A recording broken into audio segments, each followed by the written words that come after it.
नमस्कार, आप सभी का स्वागत है फिजिक्स वाला के इस अमेजिंग प्लेटफॉर्म पर। 10वीं क्लास में जैसे फिजिक्स केमिस्ट्री मैथ पढ़ी थी वैसे 11वीं 12वीं में पढ़ लेंगे। 11वीं 12वीं में हम लोग सोच बढ़ाते हैं और 10वीं हम लोग घिसते हैं। अब आपको क्या करना है, अब इस स्ट्रीम में रह के आपको इतनी मेहनत करनी है कि आप बस एंड में मचा दो एकदम। मैंने बोला ना, have faith in your teacher, अपने टीचर के ऊपर भरोसा रखिए। है बच्चों, नमस्कार, आप सभी का स्वागत है फिजिक्स वाला के इस अमेजिंग प्लेटफॉर्म पर। बच्चों, मेरा नाम है पवन कुमार पांडे और आज मैं आपके लिए लेकर आया हूं how to study physics in class 11। हाँ बच्चों, 11वीं कक्षा में फिजिक्स को कैसे पढ़ा जाए। अब तुम में से कई बच्चे सोच रहे होंगे, सर ये क्या बता रहे हो, अब हमको पढ़ना सिखाओगे? आज तक हम पढ़ते ही तो आ रहे थे। 10वीं क्लास में जैसे फिजिक्स केमिस्ट्री मैथ पढ़ी थी वैसे 11वीं 12वीं में पढ़ लेंगे, उसमें क्या नया है? बेटा नहीं। अगर जिस हिसाब से 10वीं में पढ़ते आए थे, अगर आप 11वीं 12वीं में पढ़ोगे ना, स्कूल में नंबर आएंगे ना आपसे नीट जेईई क्रैक होगा। मेरे से लिखवा के रख लो। 11वीं 12वीं को पढ़ने के तौर तरीके एकदम अलग हैं। 10वीं में क्या करते थे, मैडम ने जो भी स्कूल में लिखवा दिया, घर पे आए, पढ़ा, बार बार रिवाइज किया, चाटा रटा और जाके स्कूल में लिख दिया, नंबर आ गए। लेकिन 11वीं 12वीं में ऐसा नहीं होता बेटा। जब बच्चा 10वीं से 11वीं में जाता है, बहुत बड़ा ट्रांजिशन होता है। 10वीं में आप ऊपर से पढ़ते हो, ऊपर से न्यूटन लॉज ऑफ मोशन पढ़ते हो, ऊपर से आप मोशन अंडर ग्रेविटी पढ़ते हो। जब 11वीं 12वीं में जाओगे, चीजें आपको डीप में पढ़नी पड़ेंगी। आपको समझ आना चाहिए, उसका एप्लीकेशन आना चाहिए कि अगर सवाल नया भी आ जाए तो कैसे सोचना है। 10वीं में क्या होता था सर, जो एग्जाम्पल होते थे अपने बुक में, जो मैडम ने सवाल कराई थी उसी टाइप के सवाल आ जाते थे। लेकिन 11वीं 12वीं में क्या होगा, जब आप पढ़ोगे तो आपको खुद सोचना पड़ेगा कि सर सवाल अगर कुछ नया बन के आ गया, न्यूमेरिकल वैल्यू कुछ चेंज होके आ गई, इसी कंसेप्ट में अगर कुछ नया सवाल आ गया तो कैसे सोचना है। 11वीं 12वीं में हम लोग सोच बढ़ाते हैं और 10वीं में हम लोग घिसते हैं। तो बेटा 10वीं में जो नंबर आए हैं वो आपके घिस घिस के आए हैं, लेकिन 11वीं 12वीं में आपको घिसने के साथ साथ बुद्धि भी चलानी पड़ेगी। और वो बुद्धि चलानी कैसे है वो मैं आपको आज इस क्लास में बताऊंगा। समझ लग रही है बात? मुझे लगता थोड़ा ज्यादा तेज बोल दिया मैंने। अरे तो मैं पल्ले तो पढ़ा, क्या बोला मैंने? ठीक है। तो भाई आप में से कई लोग ऐसे होंगे जिसके 95% आए होंगे, 98% आए होंगे। ठीक है, बहुत अच्छी बात है, आप मेहनती हो। कई बच्चे ऐसे भी होंगे जिसके 65-70% होंगे। बुरा ना मानो भाई, ऐसा कुछ भी नहीं है कि आप लोग तैयारी नहीं कर सकते नीट जेईई की। क्योंकि होता क्या है, जिस बच्चे के नंबर कम आते हैं, परसेंटेज कम आते हैं, उसके दिमाग में बैठ जाता है कि सर हमारे जैसों के लिए ये चीज नहीं है। ऑब्वियस ये बात है भाई, जब 11वीं में गए तो आपको कोई ना कोई एक स्ट्रीम लेनी पड़ी होगी। कई बच्चे ऐसे भी होंगे जो नीट की तैयारी या जेईई की तैयारी करने आए होंगे, जिनके 65-70% होंगे। अब उनको लगता है कि हम सर पहले से कभी अच्छे नहीं रहे तो हमसे कहां ही क्रैक होगा। अब क्योंकि सब लोग अलग अलग स्ट्रीम में जा रहे तो हमको भी एक स्ट्रीम चूज करनी थी। बेटा आपने जो स्ट्रीम चूज कर ली। अब आपको क्या करना है, अब इस स्ट्रीम में रह के आपको इतनी मेहनत करनी है कि आप बस एंड में मचा दो एकदम। कोई फर्क नहीं पड़ता बेटा आपने 10वीं तक क्या किया, कोई भी फर्क नहीं पड़ता। 10वीं तक तो आप ये समझो कि ग्राउंड के बाहर बाहर दौड़ रहे थे, रेस तो अभी शुरू हुई है ग्राउंड के अंदर। समझ लग रही है बात आपको? रेस तो अभी शुरू हुई है। अभी तक तो आप ग्राउंड के बाहर बाहर दौड़ रहे थे, रेस तो अब शुरू हुई है। तो कोई भी फर्क नहीं पड़ता आपके 60% है, 65% है, 75% है, 95% है, कोई फर्क नहीं पड़ता। फर्क इस बात से पड़ता है कि आपने 11वीं 12वीं ये 2 साल कैसे पढ़ने हैं। 2 साल आप कितनी मेहनत, कितनी डेडिकेशन, कितनी मोटिवेशन के साथ पढ़ते हो। क्या आपको यह बात समझ लग रही?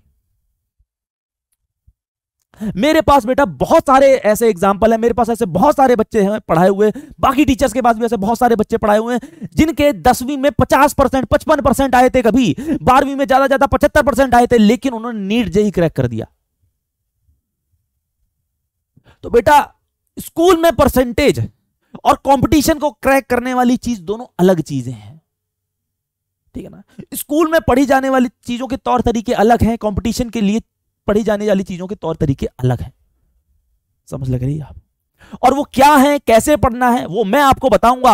अगर आप अपनी तरीके से पढ़ोगे, अगर आप 11वीं 12वीं में भी 10वीं के तौर तरीके लगाओगे, तो आप ही में से कुछ बच्चे 2.5-3 महीने बाद मेरे से आके बोलेंगे, सर आप जो पढ़ाते हो समझ आ जाता है, आप जो न्यूमेरिकल्स कराते हो वो भी समझ आ जाते हैं, लेकिन जब हम लोग घर पे जाते हैं, डीपीपी मॉड्यूल सॉल्व करते हैं, तो हमसे उनके सवाल नहीं हो रहे होते, हमको उनकी लैंग्वेज समझ नहीं आती। ऐसा होगा अगर आप 11वीं 12वीं में भी 10वीं जैसा रवैया रखोगे। तो कैसे पढ़ाई करनी है, कैसे पढ़ाई करनी, कैसे पढ़ना है फिजिक्स को, वो मैं आपको बताऊंगा। तभी आपके जितने भी न्यूमेरिकल होंगे वो सारे के सारे सॉल्व हो जाएंगे। आपको समझ आएगा कि सोचना कैसे, आपको सोचना सिखाऊंगा मैं कि सोचते कैसे हैं। क्या आपको बात समझ आ रही है? ठीक है, तो भैया सबसे पहले कुछ छोटी छोटी मगर मोटी बातें, यानी कि डूज एंड डोंट्स। बेटा डूज एंड डोंट्स हमको यह चीज बताता है कि भैया हमको क्या चीज करनी है, क्या चीज नहीं करनी, क्योंकि आप तैयारी कर रहे हो कंपटीशन की। ठीक है, तो छोटी छोटी मगर मोटी बातों का आपका ध्यान रखना है। जैसे कि जब भी आप, मैं स्पेशली अभी फिजिक्स की बात कर रहा हूं, ठीक है ना, जैसा फिजिक्स में वैसे ही हूबहू सेम टू सेम केमिस्ट्री और मैथ्स में भी है, कुछ खास अलग नहीं होगा। ठीक, अब बात करूं फिजिक्स की, तो फिजिक्स में सबसे पहले आपको 3 कॉपी बनानी है, 3 कॉपी, मिनिमम 3 कॉपी। उसके अलावा चाहे जितनी मर्जी बना लो, लेकिन कम से कम 3 कॉपी चाहिए। क्यों सर 3 कॉपी चाहिए? क्योंकि बेटा जब मैं आपको पढ़ाऊंगा लाइव लेक्चर, उतने टाइम आप नोट्स बनाओगे, तो उसके लिए 1 कॉपी, ठीक है ना, लाइव लेक्चर के लिए, यानी कि जो फेयर कॉपी होगी। फिर 1 कॉपी आपकी होगी किसके लिए? डीपीपी के लिए। किसके लिए होगी सर? DPP copy. समझ लग रही है बात? और 1 कॉपी आपकी होगी कौन सी? मॉड्यूल कॉपी, जिसमें आप मॉड्यूल सॉल्व करोगे। तो सर कोई रफ कॉपी नहीं बेटा, आपने क्या करना है, फेयर कॉपी में अपने नोट्स बनाने हैं, डीपीपी कॉपी में आपको डीपीपी सॉल्व करनी है। डीपीपी क्या होता है? डेली प्रैक्टिस प्रॉब्लम्स, जिसमें आपको हर लेक्चर के बाद 10 सवाल दिए जाएंगे घर पे प्रैक्टिस करने के लिए। आपने वो 10 सवाल इस कॉपी में प्रैक्टिस करने हैं। ठीक है, बढ़िया बढ़िया तरीके से। ठीक है, मॉड्यूल कॉपी, मॉड्यूल में भी आपको सवाल होते हैं, बहुत सारे सवाल हैं अपने पास मॉड्यूल में। मॉड्यूल में टॉपिक वाइज है अपने पास, उसका लर्निंग प्लस है, ठीक है, कंसेप्ट बिल्डिंग है, फिर उसका प्रीवियस ईयर क्वेश्चन है। तो मॉड्यूल के सवाल आपने मॉड्यूल की कॉपी में करना है। तो सर बाकी और सवाल कहां से करें? बेटा इतना कर लो बहुत है, इतना कर लो बहुत है, मैं बता रहा हूं, इतना कर लो बहुत है, मोर देन सफिशिएंट है, मोर देन सफिशिएंट। ठीक है, अब सर हम लोग इस फेयर कॉपी में ही तो डीपीपी कॉपी और मॉड्यूल कर सकते थे, अलग से क्यों लगवाई आपने? बेटा अलग से लगवाने का रीजन ये है कि जब आखिरी का टाइम आ जाता है, जब आपका एग्जाम पास में आ जाता है, आखिरी के 1-2 महीने में बच्चा क्या करता है? रिवीजन ही करता है। ऑब्वियस सी बात है यार, जब आपका एग्जाम आ जाएगा तो आप रिवाइज करोगे ना। 11वीं 12वीं नीट से 1 महीने पहले, जेई से 1 महीने पहले आप क्या करोगे? रिवाइज करोगे। तो उस रिवीजन के टाइम आपकी फेयर कॉपी तो काम में आएगी आएगी। अब सर डीपीपी कॉपी भी काम में आती है। सर कैसे? जैसे कि आपने क्या किया, आज आपने डीपीपी के सवाल लगाए 10। अब उन सवालों में से कोई आपको सवाल एकदम बेहतरीन लगा, एकदम जबरदस्त, कहता सर मजा आ गया करके सवाल। उन 10 सवाल में कोई एक सवाल ऐसा हो सकता है भाई साहब करके मजा आ जाए एकदम, कि भाई सर मजा आ गया यार, ये सवाल तो यार बढ़िया था। तो आपने कुछ नहीं करना, आपने उस सवाल को अपनी डीपीपी कॉपी में लिख लेना है। समझ लग रही बात?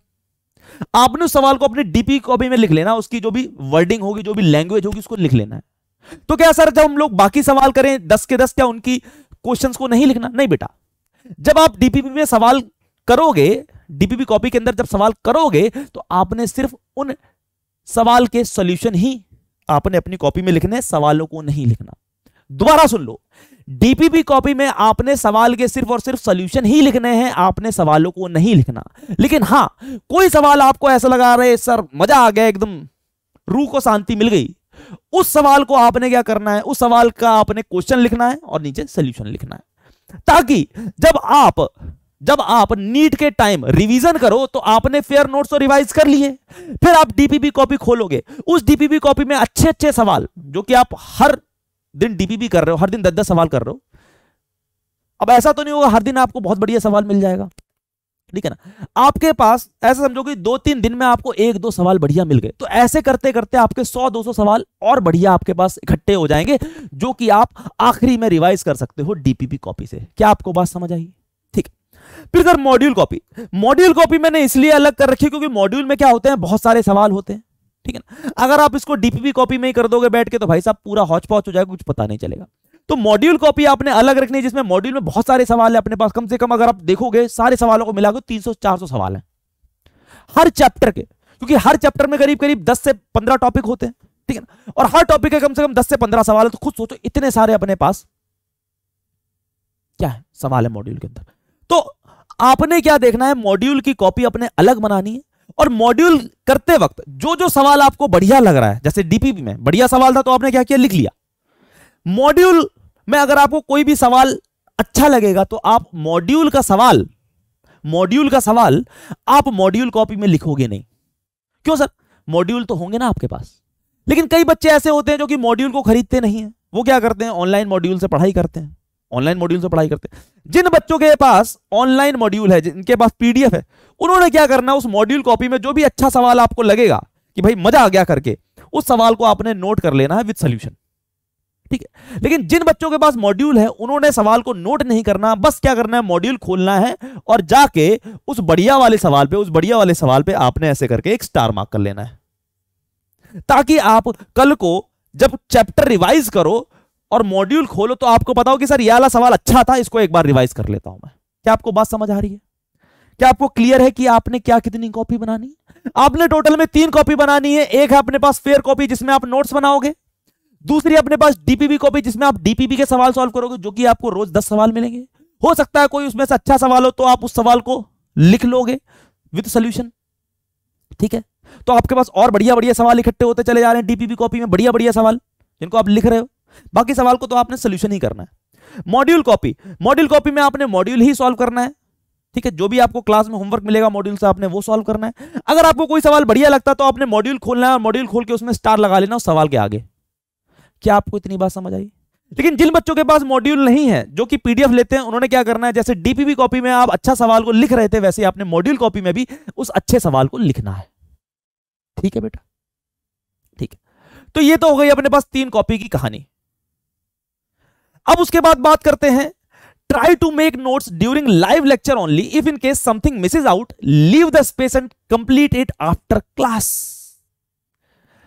बेटा आपने नोट्स फेयर कॉपी में बनाने हैं और लाइव लेक्चर के दौरान ही बनाने हैं। ये नहीं कि बेटा लाइव लेक्चर में आए, मजे से बैठ गए पलंग के ऊपर, बेड के ऊपर और आराम से सत्यनारायण की कथा सुन रहे हैं कि मास्टर तो भैया कथा गा रहा है, हम सुन रहे हैं आराम से बैठे। बेटा ये काम नहीं चलेगा। अगर आप ऐसे पढ़ने आए हो तो आप भूल जाओ आपका कुछ होने वाला है। आपको जो नोट्स बनाने हैं वो क्या करना है, फेयर कॉपी पे बनाने हैं और लाइव लेक्चर के दौरान ही बनाना है। हो सकता है कि कभी कभी आपसे कुछ छूट जाए, क्योंकि कईयों की स्पीड कम होती है, कईयों की स्पीड ज्यादा होती है। ठीक है, हो सकता है कि कभी कभी आपसे कुछ छूट जाए, तो आपने ये नहीं करना कि भाई साहब है ना बैठ गए नोट्स छोड़ दिए, उतनी जगह छोड़ दो, जो भी अब नेक्स्ट स्लाइड है वहां से लिखना चालू कर दो। फिर आपने क्या करना है कि जब लेक्चर खत्म हो जाएगा तो जो भी आपके पास पीडीएफ सॉल्यूशन होगा या जो भी आपके पास नोट्स की पीडीएफ होगी, उससे आपने क्या करना है, अपने नोट्स को कंप्लीट कर लेना है, कंप्लीट इट आफ्टर क्लास। क्या आपको बात समझ आई? ठीक। Third, do not come in the class without revising previous lecture. भैया अगली क्लास में पिछली क्लास का बिना रिवाइज किए मत आना, क्योंकि होता क्या है, अगर आप देखोगे 11वीं 12वीं की फिजिक्स में, चाहे आप केमिस्ट्री देखो चाहे आप मैथ्स देखो, तो चैप्टर्स आपस में इंटर रिलेटेड है। अगर आपने पिछले लेक्चर का रिवाइज किया है तभी आपको बहुत अच्छे से प्रेजेंट लेक्चर का समझ आएगा। अगर आप पिछला लेक्चर अच्छे से रिवाइज करके नहीं आए तो मैं नहीं कह रहा, मैं नहीं दावे से कह सकता कि आपको 100% समझ आए। समझ लग रही है बात? तो अगर आप पिछले लेक्चर का रिवाइज करके आए हो तभी आपने लाइव लेक्चर अटेंड करना है। समझ लग रही है बात आपको? ठीक है। अब कोई बच्चा कहेगा सर अगर हम लोग रिवाइज ही ना कर पाए तो, बेटा वो आपकी जिम्मेदारी है, भले सारी रात जागो, रिवाइज करके ही आपने क्या करना है, लाइव लेक्चर अटेंड करना है। क्या आपको बात समझ आई? ठीक। अब नेक्स्ट बात आती है अपने पास, नेवर मिस एनी टेस्ट। बेटा टेस्ट बहुत जरूरी है, टेस्ट बहुत जरूरी है। टेस्ट हमको यह बताता कि भैया हम कहां पर स्टैंड कर रहे हैं, कितना दूध है कितना पानी है। समझ लग रही है बात? कितना आपको आता है कितना नहीं आता है, कैसे आपको स्ट्रेटजी बनानी है, कौन सी चीज आपको पहले करनी है, आपको फिजिक्स पहले करनी है, आपको केमिस्ट्री पहले करनी है, आपको बायो पहले करनी है, आपको मैथ पहले करनी है, क्या चीज आपको पहले करनी चाहिए, कैसे आप सवाल को पिक करें। ठीक है ना? क्या आप गलतियां करते हैं, कितनी आपको एंजाइटी फील होती है। कई कई ऐसे बच्चे होते हैं सर मेरे को टेस्ट में जब मैं पेपर में बैठती हूं तो या बैठता हूं तो मेरे को एंजाइटी होती है। कई बच्चे ऐसे होते हैं, कई बच्चे तुम में से ऐसे होंगे। बेटा अगर आप लोग सुन रहे हैं तो जल्दी से बताओ, जिन जिन बच्चों को एंजाइटी पेपर में फील होती है जब वो बैठते हैं, तुरंत कमेंट में यस यस यस करके बताओ मुझे, थम्स अप कर दो जिनको एंजाइटी फील होती है। ऑब्वियस सी बात है बेटा, कई ऐसे बच्चे होते हैं जिनको टेस्ट में एंजाइटी फील होती है, स्टार्टिंग की 5-10 मिनट घबराहट होती है। ठीक है, तो ये चीज आप कैसे मिनिमाइज कर सकते हो बेटा? इस चीज को मिनिमाइज करने का तरीका, आप बहुत से बहुत टेस्ट दो। जितने ज्यादा आप टेस्ट दोगे, आपका जो एंजाइटी लेवल लगातार कम होता चला जाएगा। मेरे साथ भी सेम चीज थी, मैं बहुत टेस्ट दिए बेटा, मैंने बहुत टेस्ट दिए, ठीक है ना। तो जब मेरा एंड का एग्जाम था AIEEE का, तो उस दिन मेरे को उतनी एंजाइटी महसूस नहीं। मैं ये नहीं कह रहा कि एंजाइटी 0 हो जाएगी, लेकिन उस इंटेंसिटी की एंजाइटी आपको नहीं होगी। समझ लग रही है बात आपको? ठीक है। तो टेस्ट देना बहुत जरूरी है, हमको बताता है कि हम कहां पर हैं, कितना अच्छे से अपने को चैप्टर आया है। ठीक है। दूसरा, never miss any class just before, never miss any class just because you need an off to prepare for test. बेटा कोई भी क्लास को आप मिस मत करो जस्ट बिकॉज, क्योंकि आपको क्या चाहिए, एक छुट्टी चाहिए। वो छुट्टी क्यों चाहिए? क्यों चाहिए छुट्टी? क्यों चाहिए छुट्टी? क्योंकि आपको टेस्ट की प्रिपरेशन करनी है। लिखा है never miss any class just because you need an off to prepare for test. बेटा कई बच्चे क्या करते हैं, अभी मैंने बोला कि सर टेस्ट को कभी मिस मत करना, तो बच्चे तो एकदम एकदम बहुत तगड़ा सीरियस ले जाते हैं। बेटा टेस्ट को वाकई में मिस नहीं करना, भले ही आपने तैयारी कर रखी है या नहीं कर रखी है। अच्छी बात है अगर आपने तैयारी कर रखी है, मैं तो आपसे हमेशा कहूंगा कि टेस्ट में आप हमेशा पूरी तैयारी के साथ ही जाओ। लेकिन खुदा ना खास्ता किसी रीजन की वजह से अगर आप तैयारी नहीं कर पाते हो, तब भी आपको टेस्ट देना है, आपको आंकना है, अपना आकलन करना है कि भैया अगर आप टेस्ट में पढ़ के नहीं जाते उतना अच्छे से, तब भी आप कहां पर स्टैंड करते हो। समझ लग रही है बात? तो आपने टेस्ट तो मिस करना ही नहीं है। लेकिन कई बच्चे भाई इसको ऐसे लेते हैं कि भैया टेस्ट तो देना ही देना है, ऑब्वियस सी बात टेस्ट देना है। लेकिन वो क्या करते हैं, जैसे समझो टेस्ट है अपने पास संडे को, सैटरडे को क्लास है, तो सैटरडे को छुट्टी मार लेते हैं। बहाना क्या होता है, टेस्ट की तैयारी कर रहे हैं। तो वो चीज नहीं करनी। टेस्ट के चक्कर में आपने रेगुलर क्लास मिस नहीं करनी, टेस्ट के चक्कर में आपने रेगुलर क्लास अपनी मिस नहीं करनी बेटा। समझ लग रही है बात? वरना आपका बैकलॉग क्रिएट होना शुरू हो जाएगा। बहुत बच्चे ये करते हैं कि टेस्ट के नाम पर छुट्टियां मारनी शुरू कर देते। क्या कर रहे हैं सर, फ्राइडे सैटरडे टेस्ट की तैयारी कर रहे हैं, जो संडे को टेस्ट है उसकी तैयारी कर रहे हैं। बेटा अगर आप ये चीज करोगे ना, आपका इतना बैकलॉग क्रिएट हो जाएगा कि आपसे संभाले नहीं संभलेगा। चाहे आपका स्कूल में टेस्ट हो, चाहे आपका PW में टेस्ट हो, आपने रेगुलर क्लास मिस नहीं करनी। आपने रेगुलर क्लास मिस नहीं करनी जब तक आपको 102 बुखार या आपको स्ट्रेचर पे जाने की जरूरत नहीं पड़े, तब तक आपने क्लास मिस नहीं करनी। समझ लग रही बात आपको? ठीक। Attend class regularly to avoid backlogs. वही चीज मैंने बोली, आपको क्लास रेगुलरली अटेंड करनी है बैकलॉग्स को अवॉइड करने के लिए।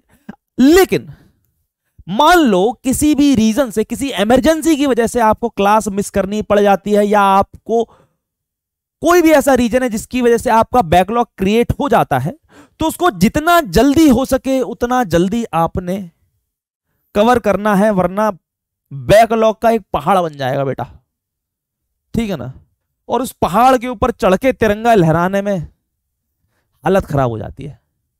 तो वही मैं आपसे कह रहा हूं कि आपने क्या करना है, क्लास को मिस नहीं करना है, बैकलॉग क्रिएट नहीं होने देना है। क्योंकि बेटा एक टाइम के बाद जब बैकलॉग बहुत ज्यादा हो जाता है, बैकलॉग का पहाड़ बन जाता है, तो बच्चा डिमोटिवेट होने लग पड़ता है, उसका कॉन्फिडेंस डाउन जाने लग पड़ता है, उसके टेस्ट में भी नंबर कम जाने लग पड़ते हैं।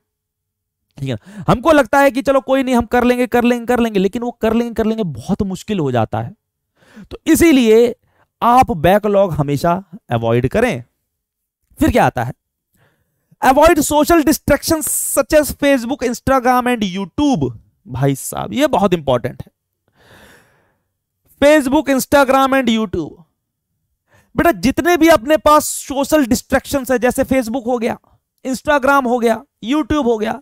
आजकल बच्चे क्या, मैंने देखा भैया छठी सातवीं क्लास के बच्चे इंस्टाग्राम में बैठ के रील देख रहे हैं। भाई साहब यहां पे लोग नाच रहे, वो बैठ के रील देख रहे हैं, स्क्रॉल कर रहे हैं। अगर आप बेटा ये देखोगे ना, तो बेटा कल आप भी नाचोगे बैठ के, कुछ नहीं होने वाला।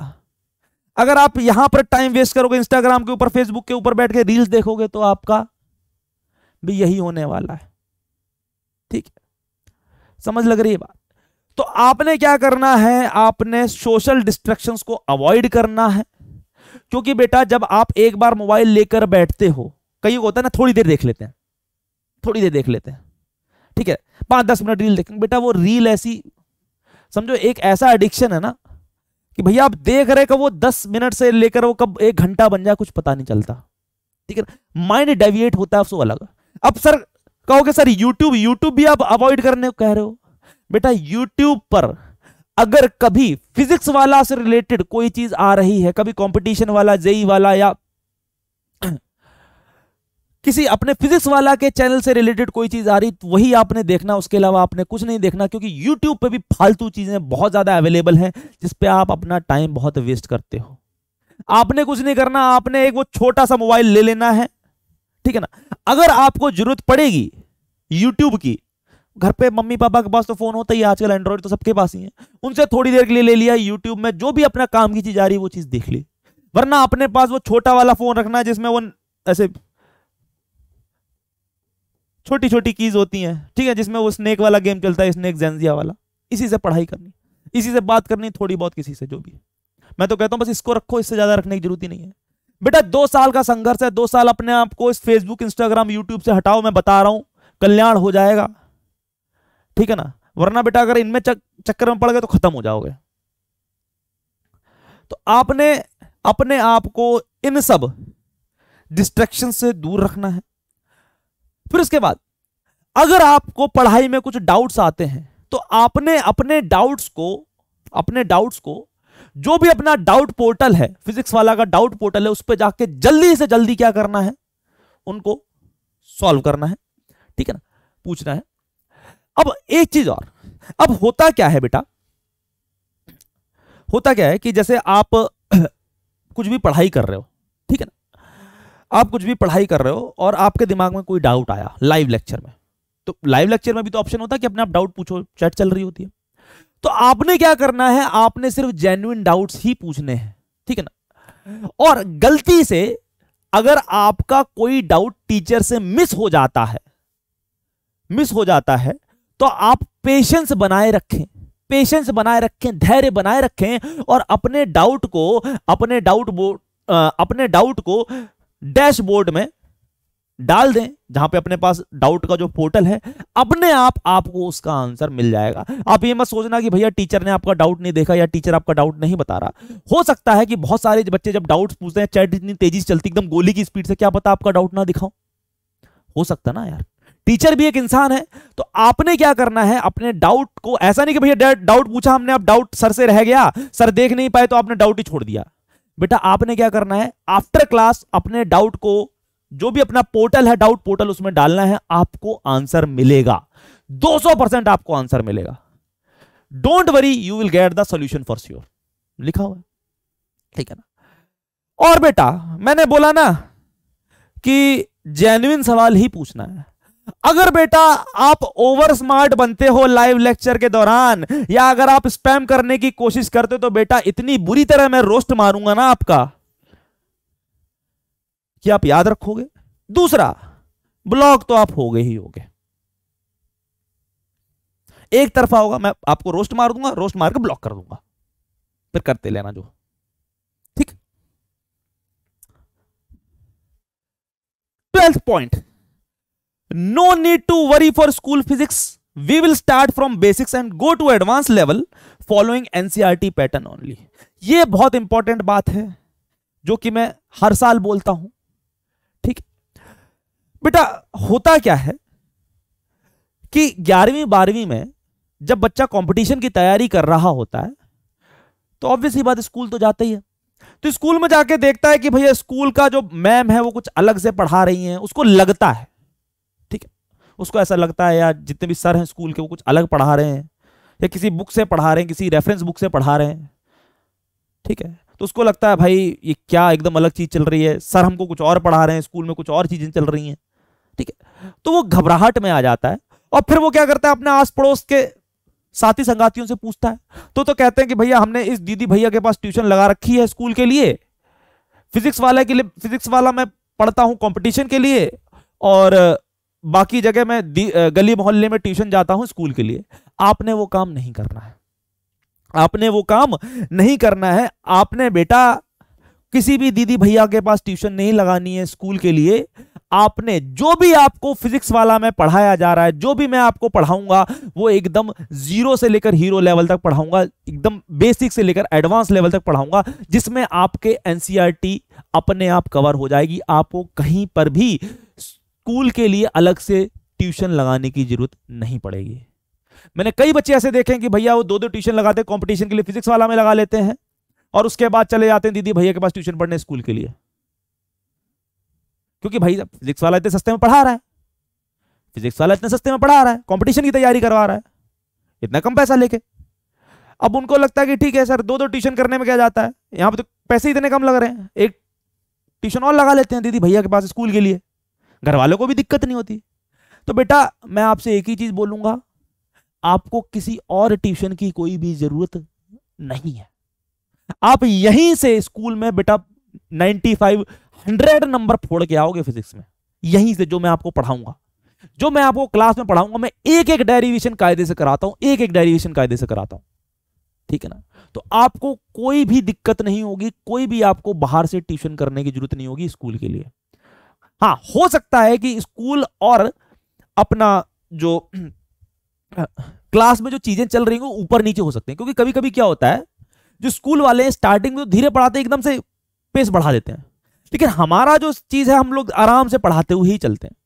तो स्टार्टिंग में क्या हुआ कि अपने पहला चैप्टर मिल रहा है, लेकिन जब मैं दूसरे चैप्टर में पहुंचा तो स्कूल वाले चौथे चैप्टर में पहुंच गए, ऐसा हो सकता है। लेकिन आपने धैर्य नहीं खोना, आपको पूरा कायदे से जैसे मैं पढ़ाता हूं वैसे ही पढ़ाते चलूंगा। मैं स्कूल वालों की तरह एकदम से पेस बढ़ा के चीजें खत्म नहीं करूंगा, ठीक है। 13th, don't buy any reference books for competition just by watching your friends and schoolmates. Class notes, DPP and modules are more than enough to crack the competition with top ranks. बेटा अब होता क्या है, जब school में जाओगे तो school में देखोगे भाई साहब, जैसे एक बच्चा फिजिक्स वाला से पढ़ रहा है, एक बच्चा और किसी इंस्टीट्यूट से पढ़ रहा है, ठीक है ना। अब ऑब्वियस सी बात है भाई, जो अपना मार्केट है उसमें बहुत सारी किताबें चलती हैं, तो कोई बच्चा क्या करता है भाई, कोई दूसरी बुक ले आता है, कोई रेफरेंस बुक ले आता है, एससी वर्मा समझो ले आता है उठा के। अब वो नीट की तैयारी कर रहा है, लेकिन वो एससी वर्मा लेके आ रहा है स्कूल में, दिखा दिखा के सॉल्व कर रहा है। अब तुम ठहरे मेरे स्टूडेंट, अब तुम्हें लगता है कि सर अगर वो बच्चा एससी वर्मा कर रहा तो मुझे भी एससी वर्मा करनी चाहिए? नहीं, आपको जिस भी चीज की रिक्वायरमेंट होगी नीट को फोड़ने के लिए, वो चीज आपके मॉड्यूल, आपकी डीपीपी में गिवन है, आपको कुछ और नहीं करना। बेटा मैं आपको गारंटी लिख के दे रहा हूं, 50 में से 45 सवाल तो आपके नोट से आते हैं, तो काहे बात की इधर उधर भाग रहे हो भाई।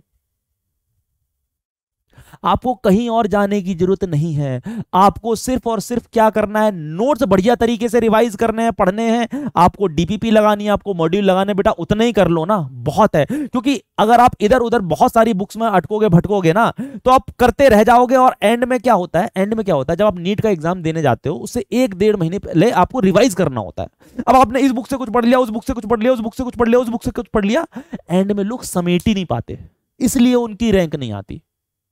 पढ़ सब लिया इधर उधर से, बेटा पढ़ना अलग चीज है, फोड़ता एंड में वही है जो एंड में सब कुछ समेट लेता है। मेरी बात याद रखना, बहुत इंपॉर्टेंट बात बोल रहा हूं मैं।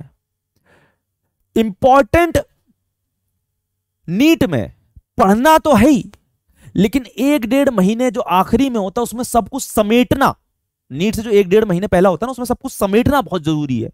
कई बच्चों को तो रिवीजन ही नहीं हो पाता, इसकी वजह से एंजाइटी हो जाती कि भाई रिवीजन नहीं हो पा रहा यार, प्रेशर में जाते हैं, पेपर में अच्छा नहीं कर पाते। तो वही मैं चीज आपसे बोल रहा हूं, आपको कोई भी रेफरेंस बुक नहीं लेनी, अपनी तरफ से कोई भी रेफरेंस बुक मत खरीदना। किसी बच्चे ने देखा कि भाई वो 80 वर्मा लगा रहा तो चलो हम भी 80 वर्मा लगाएंगे, खरीद के ले आए ना। जो चीज आपको जब जरूरत होगी मैं आपको खुद ही बता दूंगा कि आपको कौन सी बुक लगानी कौन सी नहीं।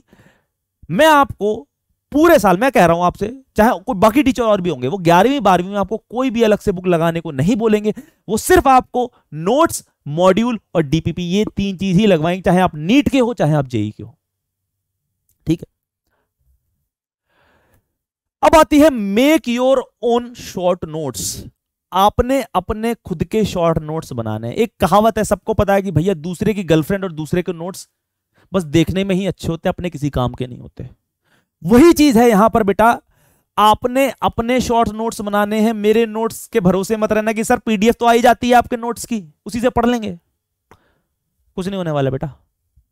अपने नोट से पढ़ोगे चीजें दिमाग में ज्यादा रिटेन रहेंगी, क्योंकि आप लिख रहे हो तो दिमाग में बैठ जाती हैं, ठीक है ना।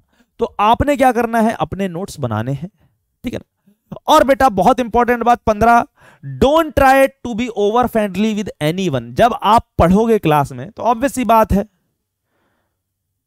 कि जब आप चैट कर रहे होगे, कई बच्चे ऐसे होते हैं, और कैसी हो नेहा, और कैसी हो, ठीक है ना, या वो भी पूछते हैं और कैसे हो, तुम्हारा बर्थडे कब आता है, बातें शुरू हो जाती। तो बेटा ये सब आपने अवॉइड करना है। किसी से भी आपने पढ़ाई के अलावा और कोई बात नहीं करनी है। आपको बेटा 2 साल आप समझ लो कि आपको तपस्या करनी है, तपस्वी वाला जीवन जीना है। समझ लग रही है बात आपको?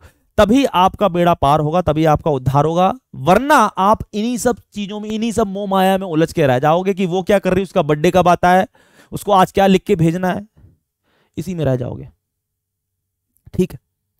तो भैया ये चीज बहुत ज्यादा इंपॉर्टेंट है। आपने किसी भी इंसान के साथ ओवर फ्रेंडली नहीं होना है। आपने सिर्फ मतलब की बातें करनी है कि भैया हाँ पढ़ाई रिलेटेड बातें ही करनी है, ठीक है।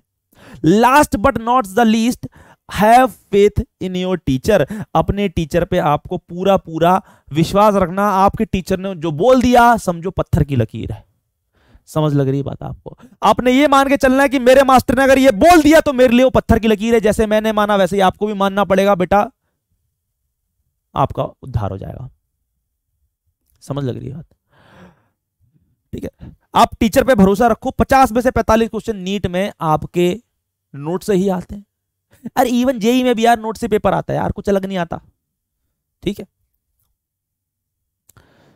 चलो, तो ये तो थे डूज एंड डोंट, जो आपको करना है क्या नहीं करना। अब बात करते हैं कि सर जैसा आपने बोला कि अब सारे न्यूमेरिकल्स होंगे सॉल्व, वो कैसे होंगे सॉल्व? तो मैं आपको बताता हूं पढ़ने का तरीका क्या होता है। कई लोगों को तो पढ़ने का तरीका ही नहीं पता भाई कि पढ़ा कैसे जाता है, ठीक है ना। वो क्या करते हैं भैया, उन्होंने लाइव लेक्चर अटेंड किया, ठीक है, घर पे गए, तुरंत डीपीपी पे जाके टूट पड़े, तुरंत मॉड्यूल पे जाके टूट पड़े। बस ऐसे पढ़ाई नहीं होती, ऐसे पढ़ाई नहीं होती भाई। तुम लोग क्या सोचते हो कि भैया लाइव लेक्चर में सर ने पढ़ा दिया और तुम्हें लगता है तुम्हें सब कुछ याद हो गया। अरे भैया 100% एफिशिएंसी तो कार्नोट इंजन की नहीं, तुम कौन सी चीज हो भाई? कहां से आए हो? किस चीज की एफिशिएंसी 100% है? तुम्हारी एफिशिएंसी 100% है। तो बेटा आपने सबसे पहले तो आपने क्या करना है, लेक्चर को पूरी सिंसियरिटी के साथ और डेडिकेशन के साथ देखना है, और आपने सीधा डीपीपी मॉड्यूल के ऊपर नहीं टूटना है। क्या करना है आपने, ध्यान सुनो। Second step, after watching lecture don't jump directly on DPPs and module just on the basis of lecture retention in your brain. आपको ऐसा लगता है कि आपको सब समझ आ गया है, आपको ऐसा लगता है कि आपका 100% दिमाग में लाइव लेक्चर घुस गया है, लेकिन ऐसा नहीं होता। जब आप डीपीपी मॉड्यूल करोगे आपको सवालों में अटकोगे, क्योंकि आपको ऐसा लगता है कि टीचर ने जो भी पढ़ाया सब आपके दिमाग में है। आप बिना रिवाइज किए नोट्स को बैठ गए उनको सवाल लगाने। अगर आप बिना रिवाइज किए हुए सवाल लगाने बैठ जाओगे डीपीपी मॉड्यूल के, तो आप 10 में से 10 सवाल नहीं कर पाओगे, आप 7 या 6 ही सवाल कर पाओगे, आप 3-4 सवालों में अटक जाओगे। क्यों? क्योंकि आपने चीजें रिवाइज नहीं करी। आपने पहली बार कोई चीज पढ़ी और आप सोचते हो भैया पहली बार कोई चीज पढ़ी, अब 10 के 10 सवाल फोड़ा हो जाके। अरे भगवान हो क्या? इंसान ही हो ना यार। 100% एफिशिएंसी तो है नहीं तुम्हारी कि भैया तुमने ना 1.5 घंटे का लेक्चर देखा और 1.5 घंटे लेक्चर के बाद हो गए भाई साहब इतने दिग्गज हो गए, हम जाके सीधा रणभूमि में उतरे, 10 के 10 सवाल को मारा है जाके। ऐसा होने वाला नहीं, ठीक है। तो आपने क्या करना है, आपने लेक्चर को देखने के बाद सीधा डीपीपी मॉड्यूल पे नहीं कूदना, आपने क्या करना है, रिवाइज करना है। Revise the lecture theory notes. अब रिवाइज भी कैसे करना है वो मैं आपको बता रहा हूं। आपने क्या करना है, जो भी थ्योरी के नोट्स हैं उनको रिवाइज करना है। अब भैया लेक्चर के अंदर कुछ थ्योरी होगी, कुछ न्यूमेरिकल होंगे, तो आपने पहले थ्योरी नोट्स को रिवाइज करना है बहुत अच्छे से, और जो भी अपने पास लेक्चर में न्यूमेरिकल होंगे उनको बिना देखे खुद से सॉल्व करना है। हाँ सर, डीपीपी और मॉड्यूल के सवाल करने से पहले जो क्लास में मैंने सवाल कराए हैं उनको आपने बिना देखे खुद से सॉल्व करना है। और मैं गारंटी लेता हूं बेटा, अगर मैंने 10 सवाल करवाए हैं तुमसे 10 के 10 बिना देखे सारे के सारे नहीं होंगे। पक्का तुम 1-2 में अटकोगे ही अटकोगे। बहुत कम ऐसे बच्चे होते हैं जो कि 10 के 10 सवाल पूरे सही कर देंगे, मेरे क्लास नोट्स वाले, बिना देखे खुद से। तुम्हें लगता है ना कि तुम्हें सब कुछ आ गया, टीचर ने जो पढ़ाया सब तुम्हारे दिमाग में, करके देख लेना बेटा। अगर मैंने क्लास में 10 सवाल कराए हैं, बिना देखे उन 10 सवालों को करना, और 10 के 10 अगर तुम सही आंसर पहुंच जाओ उसी तरीके से जैसे मैंने किया, तो समझ लेना कि तुम तैयार हो डीपीपी मॉड्यूल के लिए। अगर नहीं तो तुम्हारी हालत वही है जो मैंने बोला था कि सर आप जब क्लास में पढ़ाते हो समझ आ जाता है, आप जब क्लास में न्यूमेरिकल कराते हो तो समझ आ जाता है, लेकिन जब मॉड्यूल डीपीपी करने बैठते तो सवाल अटकते हैं। समझ लगी बात? समझ लगी बात आपको? ठीक है, तो आपने क्या करना है, आपने लेक्चर नोट्स को रिवाइज करना है, और आपने क्या करना है, आपने न्यूमेरिकल्स को, मैंने जो क्लास में न्यूमेरिकल्स कराए हैं उनको बिना देखे खुद से ट्राई करना है। ऑब्वियस सी बात है, 10 के 10 न्यूमेरिकल जो मैंने कराए होंगे क्लास के अंदर वो आप पूरे एग्जैक्टली वैसे नहीं कर पाओगे, कहीं ना कहीं अटकोगे। अब जहां अटकोगे वहां आपने क्या करना है, वहां आपने क्या करना है, सॉल्यूशन देखना है। ठीक है, वहां पे आपने क्या करना है, सॉल्यूशन देखना है। समझ लग रही बात? वहां पे आपने सॉल्यूशन देखना। अब जब आपने वो 10 सवाल कर लिए जो कि मैंने क्लास में कराए थे, खुद से आपने कर लिए ट्राई, ठीक है ना, जिसमें आप अटके आपने सॉल्यूशन देके समझा कि अच्छा यार यहां पे मैं अटक गया था, यहां पे सर ने ये वाली बात बोली थी, एक मुद्दे की बात बोली थी। ठीक है, अब आपके दिमाग में चीजें बैठी, अब आपने कायदे से, इसे कहते हैं रिवीजन। रिवीजन करने का भी एक तरीका होता है, ये थोड़ी ना कि भैया आराम से बैठे लेक्चर देख लिया, सर ने पढ़ा दिया, न्यूमेरिकल देख लिया, घर पे गए बेड पे लेटे मजे से एकदम से पन्ने पलट लिए, सर ने बोला था रिवीजन करके आना है, क्लास से पहले पन्ने पलटे 3-4 और रिवीजन हो गया। ऐसे रिवीजन नहीं होता बेटा, ऐसे रिवीजन नहीं होता है। रिवीजन करने का एक तरीका होता है। क्लास नोट्स को रिवाइज करो, जो भी क्वेश्चन किए हैं उसको कॉपी में खटाखट करो। 10 के 10 सवाल, अगर आपने 10 के 10 सवाल सही सही कर लिए तब आप रेडी हो। अगर आप किसी में अटके सॉल्यूशन देखो, कहां पे सर ने क्या चीज बताई थी उसको देखो। ठीक है, हाँ, अब आपने क्या किए, वो सवाल कर लिए। If you are able to solve them correctly, अगर आपने कर लिए, अटके भी थे तो भी उनका सोल्यूशन वगैरह देके कर लिए, अब आप क्या हो, रेडी हो, you are good to go on DPPs and module. Else watch the solution and analyse your mistakes. अगर आप खुद से वो 10 के 10 सवाल बिना अटके कर लेते हो, जो कि चांसेस बहुत कम है, अगर मैंने क्लास में 10 सवाल कराए हैं, 10 न्यूमेरिकल कराए हैं, अगर आप उन 10 न्यूमेरिकल को बिना देखे खुद से कर लेते हो तो भैया डीपीपी मॉड्यूल पे जाके कूद जाओ। लेकिन अगर आप उनमें 2-3 में अटक गए तो बेटा अभी आप डीपीपी मॉड्यूल के लिए नहीं बने, अभी आप उन्हीं सवालों को करो और एनालाइज करो कि कहां क्या गलती करी है। जब गलती कर ली, ठीक है ना, देखो कहां गलती करी, समझ आ गया कहां गलती करी, सीखो। फिर जब वो 10 के 10 सवाल आपके दिमाग में बैठ जाएं कि हाँ सर क्लास नोट के सवाल तो बैठ गए, फिर उसके बाद डीपीपी मॉड्यूल पे जाओ, डीपीपी मॉड्यूल सॉल्व करो। ठीक है, अब देखो मैंने ये भी बताया हुआ कि डीपीपी मॉड्यूल को सॉल्व करने का तरीका क्या होता है, हर चीज मैंने तरीके से बताई हुई है। डीपीपी मॉड्यूल करने का तरीका क्या होता है। अब बेटा मेरी एक बात ध्यान सुनना, जो भी अपने पास कंपटीशन है, चाहे नीट का कंपटीशन है चाहे जेईई का कंपटीशन है, एक पर्टिकुलर टाइम लिमिट के अंदर होता है। ये थोड़ी ना कि बेटा एक दिन देते हैं, बेटा आप आराम से पेपर करो बैठ के, अगले दिन ले लेंगे तुमसे। एक दिन का पेपर थोड़ी ना होता है, 3 घंटे का पेपर होता है ना, उस 3 ही घंटे में आपको झंडे गाड़ने हैं। ठीक है, तो आपके पास एक पर्टिकुलर टाइम लिमिट है, तो ये थोड़ी ना कि भैया डीपीपी मॉड्यूल दिया गया है, डीपीपी में 10 सवाल हैं तो 10 सवाल को आप है ना 3 घंटे में कर रहे हो बैठ के आराम से। पहले एक सवाल किया, थोड़ी सी टीवी देखी, इधर उधर घूमा, फिर दूसरा सवाल किया, दूसरा सवाल भाई अटक रहे तो लगा दिए 2-3 घंटे उसमें ही। तरीका होता है। जो बच्चे इस तरीके सवाल करते हैं कि बस वो सवाल करने के लिए कर रहे हैं, चाहे जितना मर्जी टाइम लगाए, मैं बता रहा हूं उनकी स्पीड इंक्रीज नहीं होती है, और एंड टाइम में वो अगर मात खाते हैं एग्जाम में, कंपटीशन में, तो स्पीड की वजह से खाते हैं और उनका एग्जाम छूट जाता है। समझ लग रही बात? तो आपको स्टार्टिंग से ही आपको अपनी स्पीड बिल्ड करके रखनी पड़ेगी। वो कैसे करोगे? आपको क्या करना है, आपको एक टाइमर सेट करना है। आपके पास कोई ना कोई घड़ी होगी, मोबाइल होगा, वो छोटा सा मोबाइल होता है उसमें भी हो जाता है जो, ठीक है।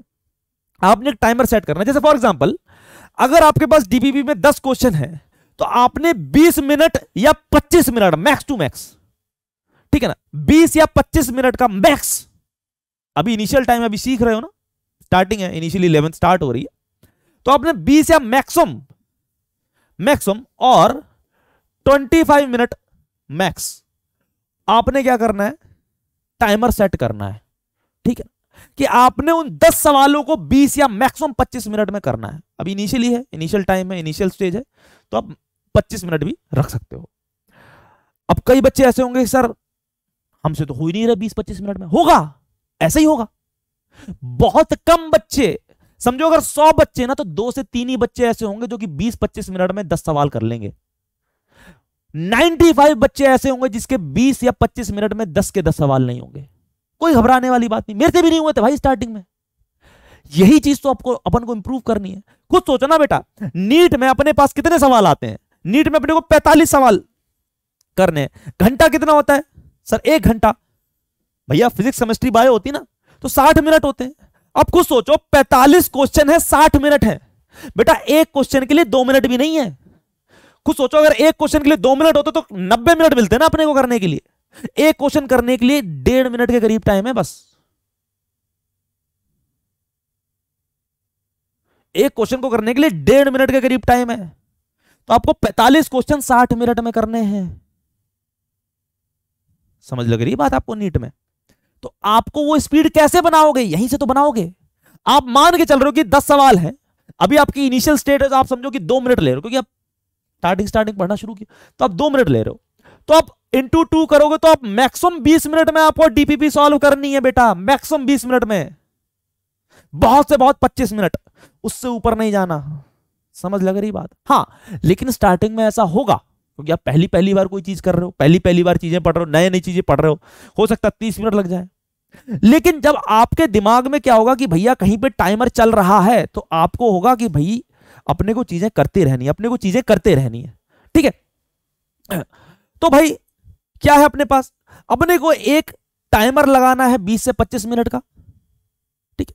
आपसे इनिशियली क्या होगा कि सवाल उस 20 से 25 मिनट में नहीं होंगे, ज्यादा टाइम भी लग सकता है, लेकिन ये नहीं होगा कि भाई साहब आप है ना वो 10 सवाल को 1 घंटे, 1.5 घंटे, 3 घंटे में लगा रहे हो, ठीक है ना, लोट के। ऐसे नहीं करना, ठीक है। मैंने लिखा भी हुआ है, initially you won't be able to do the questions with in the set time, but with practice you will. लेकिन जैसे जैसे आप समय के साथ प्रैक्टिस करोगे, एक दिन ऐसा आएगा कि ये डीपीपी के 10 सवाल ना 15 मिनट में कर दोगे। मैं आपको गारंटी लिख के देता हूं, अगर आप ये टेक्निक फॉलो करोगे जो मैं आपको बता रहा हूं, एक टाइम आएगा 2-3 महीने बाद आप देखोगे कि आप डीपीपी के 10 सवाल 15 मिनट में सॉल्व कर रहे हो। मैं बता रहा हूं आपको, स्पीड ऐसे बढ़ती है। स्पीड ऐसे नहीं बढ़ती कि भैया सवाल आगे लगे हैं, कर रहे हैं सवाल, ऐसे स्पीड नहीं बढ़ती बेटा। स्पीड बहुत इंपॉर्टेंट है, ठीक है ना। चीजें आती है अच्छी बात है, लेकिन स्पीड बहुत इंपॉर्टेंट है, ठीक है। समझ लग रही बात आपको? फिर after doing all the questions check the answer key. अब कई बच्चे क्या करते हैं सर, मैं बताता हूं आपको तरीका क्या होता है। पहला सवाल किया, आंसर देखा, आंसर मैच नहीं कर रहा, ठीक है, फिर वापस सवाल पे लग गए। अब ऐसे करना ही नहीं है, आपने डीपीपी को एग्जाम की तरह सॉल्व करना है।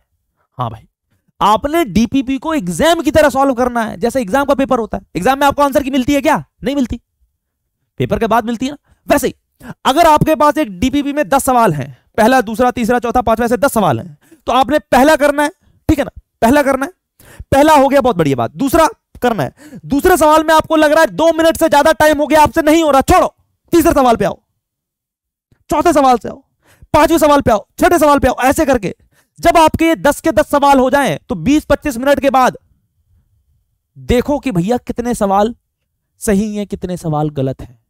आपको अभी से ही आदत डालनी पड़ेगी।